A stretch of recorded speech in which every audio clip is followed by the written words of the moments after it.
پرزور آندھی جب آگے ٹکرائے گی، بس یہ عمارت ٹوٹ کر خاک میں مل جائے گی۔ بہار دنیا ہے چند روزہ، نہ چل یہاں سر اٹھا اٹھا کر۔ بہار دنیا ہے چند روزہ، نہ چل یہاں سر اٹھا اٹھا کر۔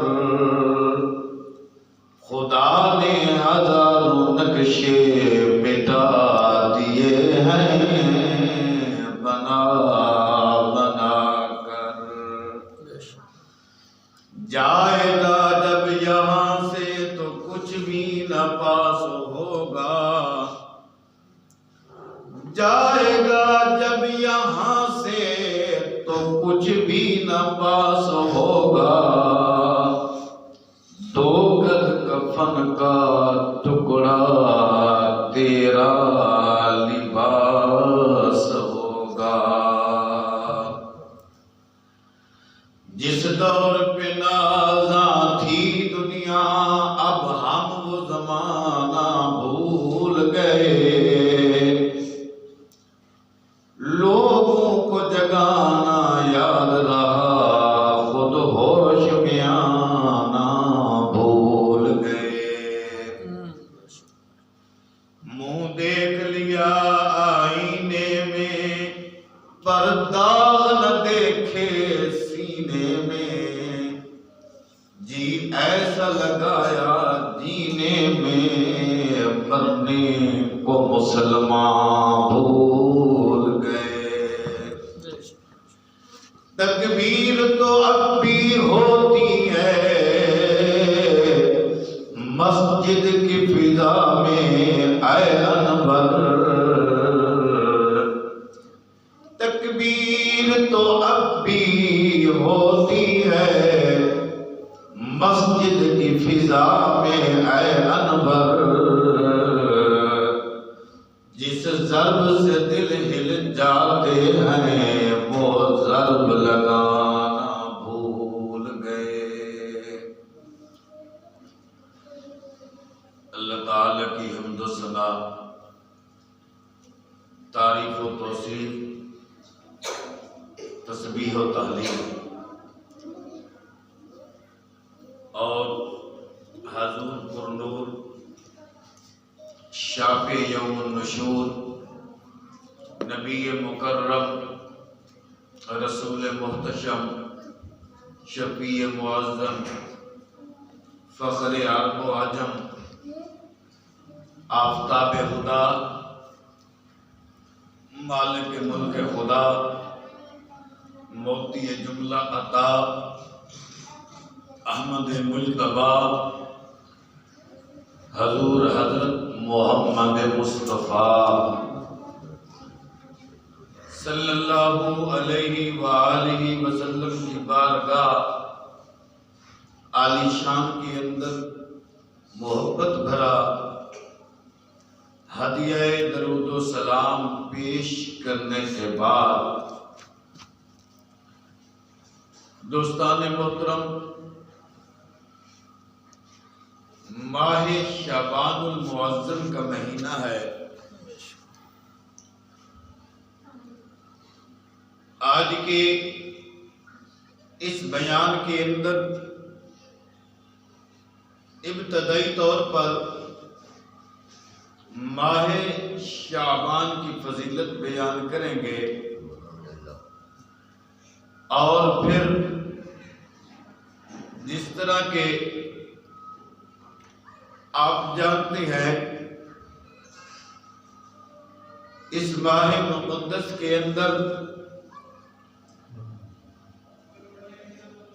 3 شعبان المعظم کو، اور بعض علماء نے 5 کو بھی لکھا ہے۔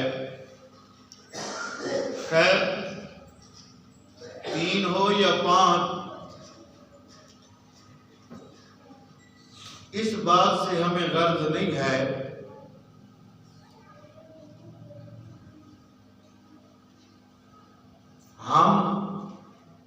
اتنا ضرور بیان کریں گے کہ جن کی ولادت ہوئی ان کا ذکر خیر کرنا ہم اپنے ایمان کا حصہ سمجھتے ہیں۔ نواسہ رسول، جگر گوشہ بطول، سید الشہداء حضرت امام عالی مقام، حضرت امام حمام، حضرت امام حسین علیہ السلام کی ولادت باسعادت ہوئی۔ سبحان اللہ، سبحان اللہ۔ اس لیے کوشش کریں گے کہ ان کے فضائل اور مناقب آپ کے سامنے بیان کیے جائیں۔ ایک تو ان کا ذکر خیر کرنے سے ہمارے دلوں کے اندر ان کی محبت مزید بڑھ جائے گی، اور دوسرا جس طرح انہوں نے اپنا سب کچھ دین کے اوپر قربان کر کے دین کے اوپر دنیا کو عمل کر کے دکھلا دیا، اللہ تعالیٰ ان کے ذکر کی صدقے سے ہمیں بھی دین اسلام پر عمل کرنے کی توفیق عطا فرمائے۔ دوستان محترم، یہ شعبان المعظم کا مہینہ ہے جس کے بارے میں امام الانبیاء، فخر الانبیاء، حضور رحمت عالم صلی اللہ علیہ وآلہ وسلم نے ارشاد فرمایا، ان رجب شہر امتی وشعبان شہری ورمضان شہر اللہ۔ ارشاد فرمایا کہ رجب المرجب شریف کا مہینہ میری امت کا مہینہ ہے، شعبان المعظم کا مہینہ میرا مہینہ ہے، اور رمضان المبارک کا مہینہ اللہ تعالی کا مہینہ ہے۔ ان رجب شہر امتی، رجب شریف کے مہینے کو دیگر مہینوں پر ایسے ہی فضیلت حاصل ہے کہ جس طرح میری امت کو دیگر امتوں پر فضیلت حاصل ہے۔ سبحان اللہ، سبحان۔ آگے ارشاد فرمایا وشعبان شہری، شعبان المعظم کا مہینہ میرا مہینہ ہے، اس مہینے کو، شعبان المعظم کے مہینے کو دیگر مہینوں پر ایسے فضیلت حاصل ہے کہ جس طرح تمام انبیاء علیہ السلام پر امام الانبیاء کو فضیلت حاصل ہے۔ سبحان اللہ، سبحان اللہ، سبحان۔ آگے ارشاد فرمایا ورمضان شہر اللہ، رمضان اللہ کا مہینہ ہے، اس مہینے کو یعنی رمضان المبارک کے مہینے کو دیگر مہینوں پر ایسے فضیلت حاصل ہے جس طرح تمام مخلوقات پر خالق کو فضیلت حاصل ہے۔ سبحان اللہ، سبحان۔ اور ایک مقام پر حضور سرور کائنات صلی اللہ علیہ وآلہ وسلم نے اپنے صحابہ کرام سے پوچھا، میرے غلاموں بتلاؤ، جانتے ہو شعبان المعظم کا مہینہ جو ہے، اس مہینے کا نام شعبان کیوں رکھا گیا؟ صحابہ نے عرض کی فداک ابی و امی یا رسول اللہ، اللہ اعلم و رسولہ، ہمارے ماں باپ آپ پر قربان جائیں، اس کے بارے میں اللہ یا اس کے رسول بہتر جانتے ہیں۔ تو آپ علیہ السلام نے ارشاد فرمایا اس مہینے کا نام شعبان اس لیے رکھا گیا ہے کہ اس مہینے کے اندر اللہ تعالی خیر کثیر کثیر مخلوق کے اندر تقسیم فرماتے ہیں۔ سبحان اللہ سبحان اللہ۔ اور بعض علماء نے لکھا ہے کہ شعبان کا مہینہ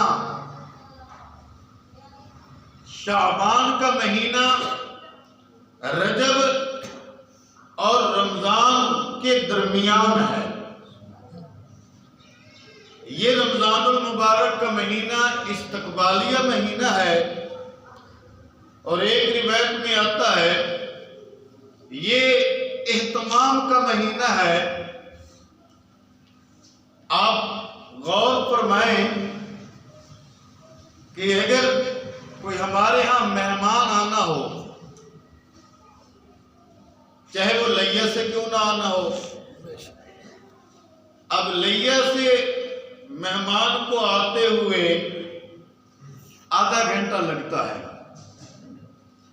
آنے والا مہمان بتلا دیتا ہے کہ میں آدھے گھنٹے کے بعد آپ کے شہر میں پہنچ جاؤں گا، آپ کے گھر میں پہنچ جاؤں گا، مگر ہم بار بار کال کر کے پوچھتے ہیں بھئی آپ کہاں ہیں، آپ کہاں ہیں، آپ کہاں ہیں، اس کا شدت سے انتظار کرتے ہیں۔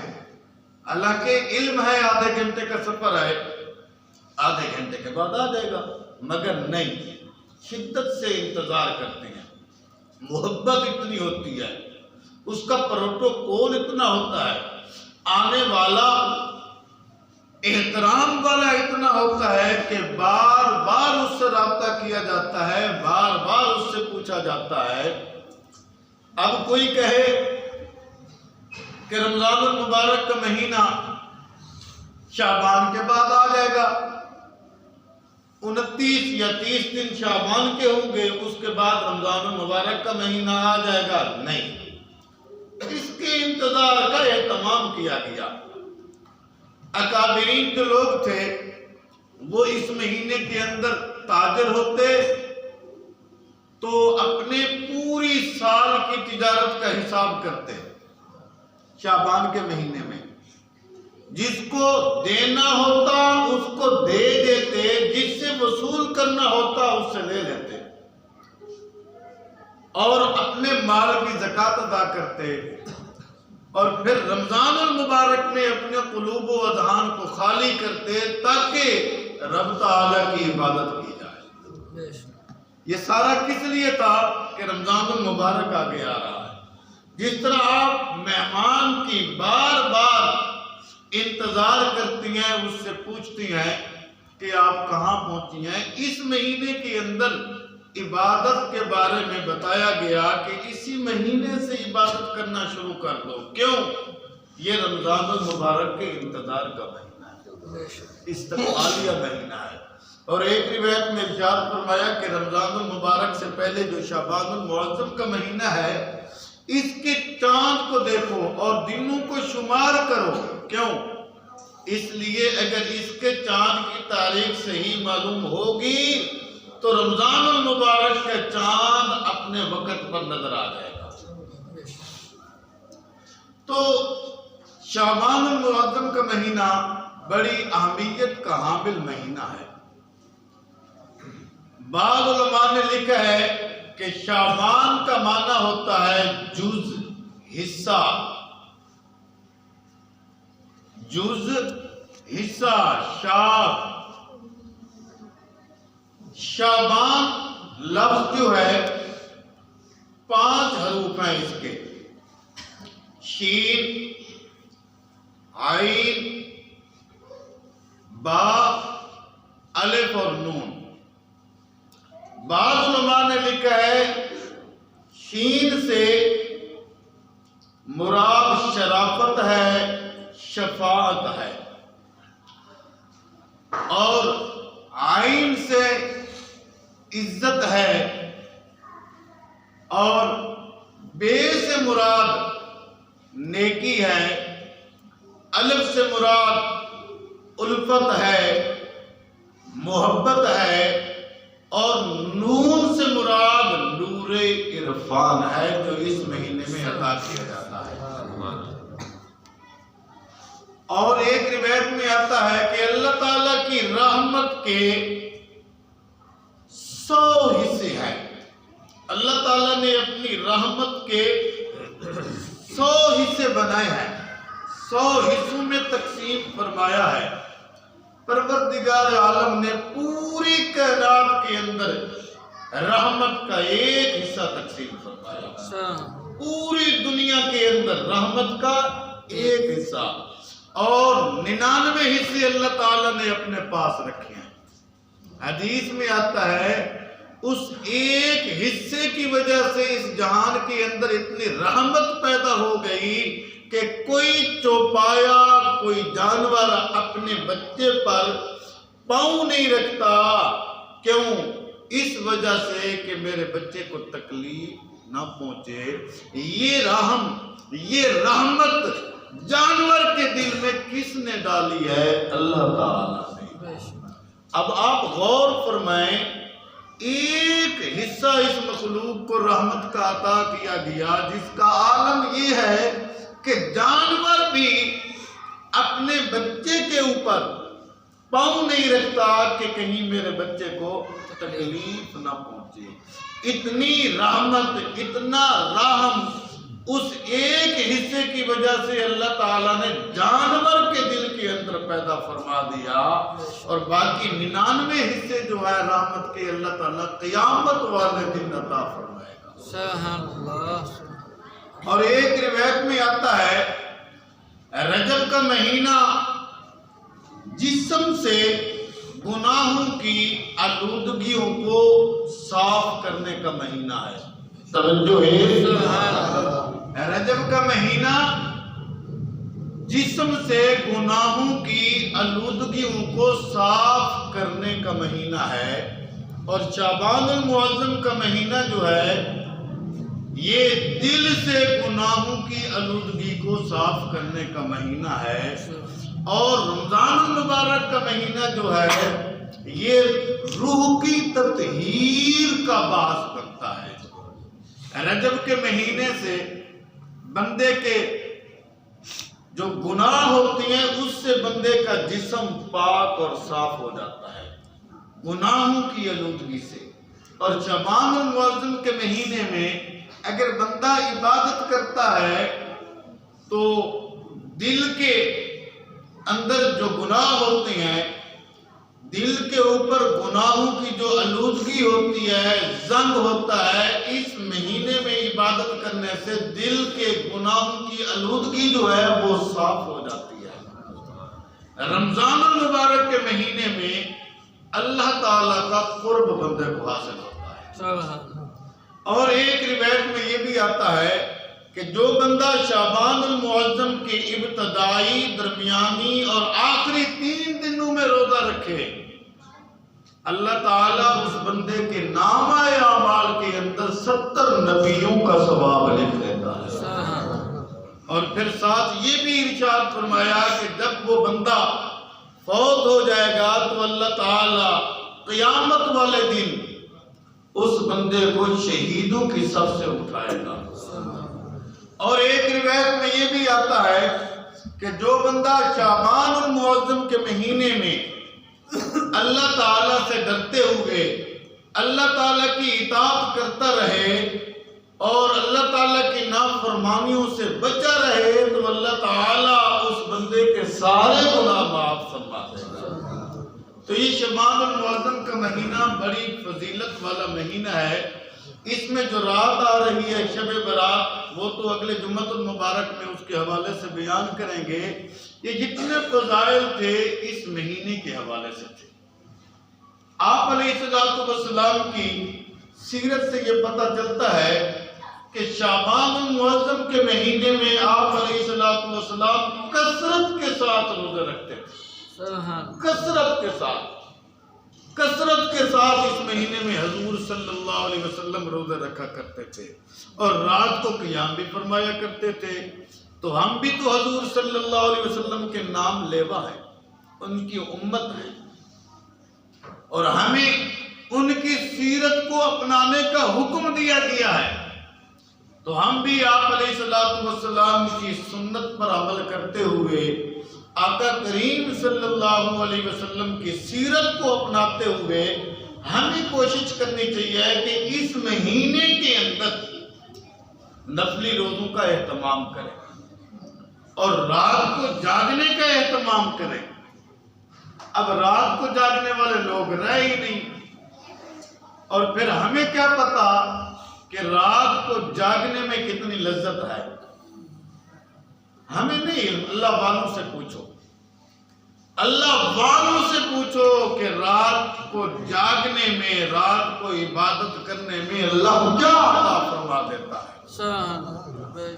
بندہ جب رات کو اٹھتا ہے، تہجد پڑھتا ہے اور پھر روتا ہے، حضرت ابراہیم علیہ السلام کو اللہ تعالیٰ نے فرمایا اے میرے پیارے خلیل اللہ اپنے دل کو دھو لیا کرو۔ عرض کی پروردگار عالم دل تک تو پانی نہیں جاتا، میں دل کو کیسے صاف کروں؟ دل کو کس چیز کے ساتھ دھویا کروں؟ فرمایا اللہ تعالیٰ کے ذکر کے ساتھ دل دھل جاتا ہے۔ جب بندہ تہجد کے وقت اٹھ کر نوافل ادا کرتا ہے، نوافل ادا کرنے کے بعد تہجد کے وقت جب بندہ روتا ہے، بندے کی آنکھوں سے آنسو جاری ہو جاتی ہیں، ان آنکھوں کے آنسو کے ساتھ اللہ تعالیٰ دلوں کو صاف فرما دیتا ہے۔ اونچی آواز سے کہنا۔ تو اس ماہ مقدس کے اندر نواسہ رسول جگر گوشہ بطول، جس طرح کہ میں نے تمہیدی طور پر بیان کیا، ان کی 3 شعبان المعظم کو ولادت ہوئی ہے۔ آپ کا نام نامی اسم گرامی حضرت امام حسین علیہ السلام ہے۔ یہ الگ بات ہے کہ آپ کا نام کس نے رکھا ہے، توجہ۔ جب امام عالی مقام علیہ السلام کی ولادت ہوئی تو لوگ حضرت شیر خدا کے پاس چل کر گئے کہ آپ کے ہاں بچے کی ولادت ہوئی، آپ اپنے بیٹے کا نام رکھیں۔ تو حضرت شیر خدا نے فرمایا میں اس بچے کا نام نہیں رکھتا۔ جی حضور کون رکھے گا؟ فرمایا اپنے اس میرے بیٹے کا نام اس کی ماں فاطمہ الزہرا رکھے گی۔ پیغام بھیجا گیا خاتون جنت کی طرف، آپ کے ہاں جو بچہ پیدا ہوا اس کے نام کا انتخاب کریں۔ حضرت خاتون جنت نے فرمایا اس بچے کا نام میں نہیں رکھنا۔ کون رکھے گا؟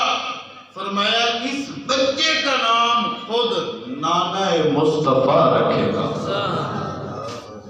صحابہ کرام دربار رسالت میں حاضر ہوتے ہیں، عرض کرتے ہیں یا رسول اللہ صلی اللہ علیہ وسلم ہم علی کے پاس گئے، علی نے خاتون جنت کے پاس بھیجا، ہم نے خاتون جنت کے پاس پیغام بھیجا، انہوں نے آپ کے پاس بھیجا، آپ کا جو نواسہ پیدا ہوا ہے اس کا نام رکھیں۔ امام الانبیاء فخر الانبیاء سرکار دو جہاں صلی اللہ علیہ وآلہ وسلم نے ارشاد فرمایا اے میرے صحابہ، میرے غلاموں، سن لو یہ بچہ اتنی عظمت والا ہے، اتنے شان والا ہے، اتنے مقام والا ہے، اتنے احترام والا ہے، اتنے مان والا ہے، اتنی آن والا ہے۔ میں بات کو ختم کرتا ہوں۔ حضور نے ارشاد فرمایا لوگوں سن لو، اس بچے کا نام نہ شیر خدا رکھے گا، اس بچے کا نام نہ خاتون جنت فاطمہ الزہرا رکھے گی، اس بچے کا نام نہ نانا مصطفیٰ رکھے گا، اس بچے کا نام خود خدا رکھے گا۔ سبحان اللہ، سبحان اللہ۔ امام عالی مقام حضرت امام حسین علیہ السلام کا نام حسین کس نے رکھا؟ خود خدا نے رکھا۔ اللہ تعالیٰ نے حضرت جبریل امین علیہ السلام کو بھیجا امام علی مقام کا نام نامی اسم گرامی کیا حسین رکھا گیا۔ پھر دنیا کے اندر بچے پیدا ہوتے ہیں، عام طور پر دستور ہے جب بچہ پیدا ہوتا ہے تو اس کو گھٹی دی جاتی ہے۔ آپ اپنی پنجابی زبان میں شاید کوئی اور چیز کہتے ہوں گے اس کو۔ اس کے منہ کے اندر گھٹی ڈالی جاتی ہے۔ جب امام علی مقام پیدا ہوئے تو امام الانبیاء سرکار دو جہاں صلی اللہ علیہ وسلم نے امام علی مقام کو گھٹی دی کس چیز میں؟ عمومی طور پر صحابہ کرام کے بچے پیدا ہوتے تو صحابہ حضور کی بارگاہ میں لے جاتے۔ بعض اوقات آپ علیہ السلام کسی بچے کے منہ میں شہد ڈال دیتے، کسی بچے کے منہ میں کھجور کا ٹکڑا ڈال دیتے، مگر جب امام علی مقام کی باری آئی حضور سرور کائنات صلی اللہ علیہ وسلم نے حضرت امام حسین کے منہ میں شہد نہیں بلکہ اپنی زبان، اپنا لعاب دہن ڈالا، اپنا لعاب دہن۔ اس لعاب دہن کی قدر و قیمت کا آپ کو کیا اندازہ ہے؟ یہ وہ لعاب دہن ہے اگر کڑوے کنو کے اندر ڈالا جائے تو وہ میٹھے ہو جاتے ہیں، اگر ابو بکر صدیق کے پاؤں پر لگایا جائے تو وہ ٹھیک ہو جاتا ہے، حضرت شیر خدا کی آنکھ پر لگایا جائے تو وہ صحیح ہو جاتی ہے۔ سبحان اللہ۔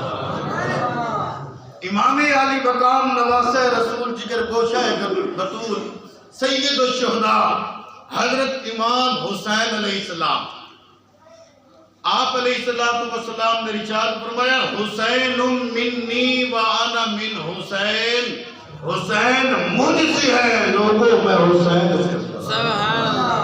اور ایک مقام پر ارشاد فرمایا الحسن والحسین سیدا شباب اہل الجنہ، کہ حسن اور حسین لوگوں سن لو یہ دونوں نوجوان جنت کے سردار ہوں گے۔ اب لوگ حضرت امام حسن علیہ السلام کا ذکر نہیں کرتے، ہم جب بھی ذکر کرتے ہیں دونوں کا ملا کر ذکر کرتے ہیں، کیونکہ ہمارے یہاں آقا علیہ السلام کی یہ سنت موجود ہے۔ آپ علیہ السلام نے جب بھی ان دونوں شہزادوں کا ذکر کیا تو ملا کر ذکر کیا۔ تو حضرت امام علی مقام اور حضرت امام حسن مجتبیٰ کے بارے میں آتا ہے، توجہ ہے، یہ بچپن کا عالم ہے، یہ بچپن کی فراست ہے، یہ بچپن کی حکمت ہے، یہ بچپن کی دانائی ہے۔ میں آپ کو جو واقعہ سنا رہا ہوں، حضرت امام علی مقام اور حضرت امام حسن مجتبیٰ علیہ السلام ایک مقام پر موجود ہیں۔ ایک سفید ریش کے بزرگ آئے، انہوں نے وضو کیا، انہوں نے وضو کرتے ہوئے یہ جو بازو کی کوہنی ہے اس کو مکمل طور پر نہ دھویا۔ حضرت حسنین کریمین نے دیکھا کہ جگہ خشک رہ گئی ہے، اب یہ عمر میں بڑا آدمی ہے، اس کو کس مصلحت کے ساتھ سمجھائیں، کس حکمت کے ساتھ سمجھائیں، کس انداز کے ساتھ سمجھائیں۔ اب ذرا غور فرمائیں، بڑے عمر کے بزرگ نے جب وضو مکمل کر لیا تو یہ جگہ خشک رہ گئی۔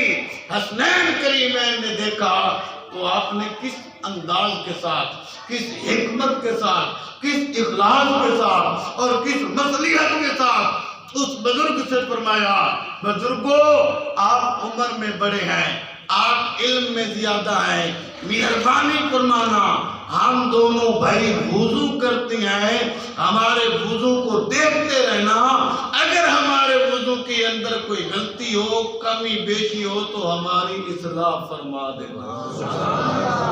چنانچہ حسنین کریمین میں سے ایک نے وضو کرنا شروع کیا، جب بازو دھونے لگے تو بار بار اس جگہ پر پانی ڈالا۔ اب جب بڑے بزرگ جو تھے جو وضو دیکھ رہے تھے وضو کرتے ہوئے تو وہ سمجھ گئے، وہ بھاگ گئے، غلطی میری ہے ان شہزادوں کی نہیں۔ تو انہوں نے واضح طور پر بزرگوں نے فرمایا اے حسنین کریمین میں سمجھ گیا ہوں، وضو آپ کا درست ہے، یہ غلطی میری تھی۔ یہ بچپن کی حکمت ہے۔ یہ بچپن کی دنائی ہے، یہ کم عمر